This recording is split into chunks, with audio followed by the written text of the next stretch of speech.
একটা বাটিতে 4টে ডিম ভেঙে নিতে হবে, তার মধ্যে দিতে হবে চিনি আর তেল, একটু মিক্স করে নেওয়ার পর এর মধ্যে অ্যাড করতে হবে ময়দা আর পেস্তা ফ্লেভার ডাস্ট, তার মধ্যে দিতে হবে দুধ, ভালো করে একটু ছেঁকে নিতে হবে। এবার একটা ফ্রাইং প্যান গরম করে অল্প অল্প করে ব্যাটার দিয়ে একটা একটা করে ভেজে প্রত্যেকটা লেয়ার এরকমভাবে তুলে রাখতে হবে।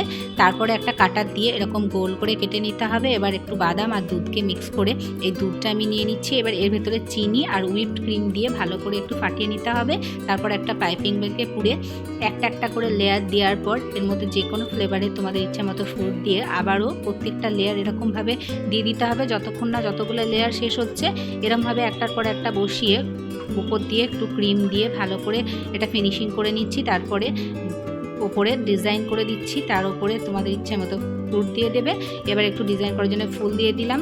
দেখো কেকটা কি সুন্দর লাগছে। এবার কেটেও তোমাদের দেখাচ্ছি ভেতরটা কত সুন্দর হয়েছে।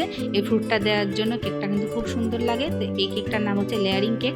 অবশ্যই বাড়িতে বানাবে আর কমেন্ট করে বলবে তোমাদের কেমন লাগলো। আজকের ভিডিও এইটুকুই।